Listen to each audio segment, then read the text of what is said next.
Assalamualaikum warahmatullahi wabarakatuh. Selamat pagi semuanya. Perkenalkan, nama saya Mei Puspita. Saya dari kelas R4D. Pada pagi hari ini saya akan menjelaskan mengenai salah satu layanan daripada keempat layanan yang termasuk ke dalam konseling format khusus. Layanan tersebut adalah layanan penempatan dan penyaluran. Nantinya di dalam penjelasan saya akan menjelaskan beberapa hal. Yang pertama itu adalah deskripsi umum atau pengertian daripada layanan penempatan dan penyaluran. Yang kedua, saya akan menjelaskan mengenai tujuan daripada layanan tersebut. Yang ketiga, saya akan menjelaskan mengenai komponen-komponen yang termasuk ke dalam layanan penempatan dan penyaluran. Yang keempat, saya akan menjelaskan mengenai asas yang digunakan atau yang termasuk ke dalam layanan penempatan dan penyaluran. Dan yang kelima, saya akan menjelaskan mengenai pendekatan, teknik, serta strategi yang digunakan dalam layanan penempatan dan penyaluran. Yang pertama adalah pengertian daripada layanan penempatan dan penyaluran.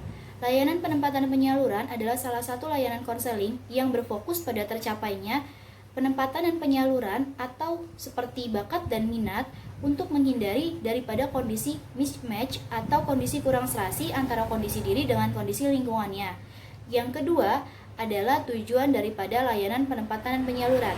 Tujuan dalam layanan ini terbagi menjadi dua, secara khusus dan secara umum.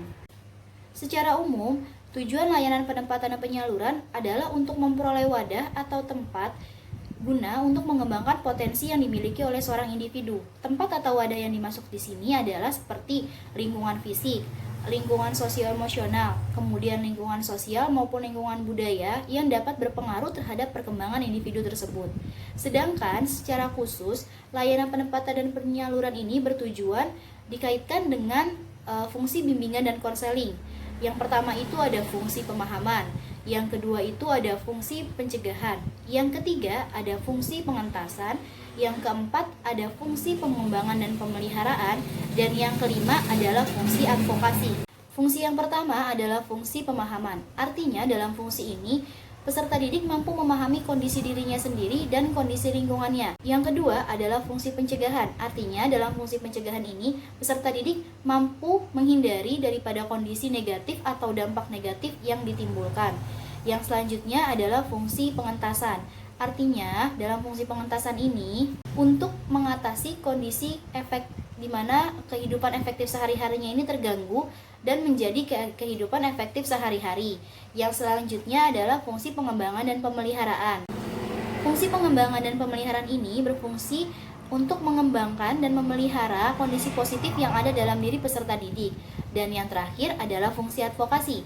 Fungsi advokasi ini adalah untuk memperjuangkan atau menegakkan hak-hak peserta didik atau klien yang dirugikan oleh pihak lain. Yang selanjutnya adalah komponen dalam layanan penempatan dan penyaluran. Komponen di sini terbagi menjadi dua, yaitu yang pertama ada konselor, yang kedua ada subjek layanan dan masalahnya. Di mana konselor ini adalah dia berfungsi sebagai pelaksana dalam layanan penempatan dan penyaluran. Sedangkan subjek layanan ini adalah siapa saja yang memerlukan lingkungan kondisi dan perkembangannya, baik di lingkungan sekolah maupun di lingkungan organisasi ataupun di lingkungan kerja. Untuk itu, kondisi yang perlu diperhatikan ini ada dua. Yang pertama itu adalah kondisi dari sisi diri sendiri, dan yang kedua adalah kondisi sisi dari lingkungan. Yang pertama dalam kondisi diri itu yang seperti potensi inteligensi, bakat, minat. Yang kedua itu ada kondisi psikofisik seperti kelelahan atau terlalu banyak gerak dan memiliki alergi tertentu terhadap lingkungan. Yang ketiga seperti kemampuan berkomunikasi dan hubungan sosial. Yang keempat seperti kemampuan panca indera. Dan yang kelima adalah kondisi fisik seperti jenis kelamin, berat badan, maupun keadaan jasmania lainnya. Yang kedua itu adalah kondisi dari lingkungannya, seperti keadaan cahaya dan udara, kemudian keadaan sosio-emosional, nilai, moral, dan budaya. Yang selanjutnya atau yang keempat itu kita akan membahas mengenai asas.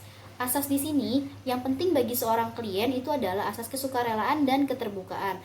Asas ini merupakan asas yang terpenting untuk seorang klien menentukan pilihannya. Selanjutnya ada asas kekinian dan kegiatan yang merupakan jaminan untuk tercapainya atau lancarnya kegiatan layanan penempatan dan penyaluran. Serta asas yang paling penting adalah asas kerahasiaan, karena asas ini akan dijamin oleh seorang konselor untuk menjamin data-data atau informasi yang didapatkan dari si klien atau peserta didik. Selanjutnya adalah pendekatan dan teknik. Pendekatan dan teknik dalam layanan penempatan dan penyaluran itu menjelaskan mengenai 6 hal. Yang pertama itu adalah format, yang kedua ada strategi BMB3, yang ketiga itu ada materi layanan, yang keempat ada teknik dan bentuk penempatan dan penyaluran, yang kelima itu ada waktu dan tempat, dan yang terakhir ada keterkaitan dengan layanan yang lainnya. Sekian presentasi dari saya ucapkan terima kasih. Wabillahi taufiq wal hidayah. Wassalamualaikum warahmatullahi wabarakatuh.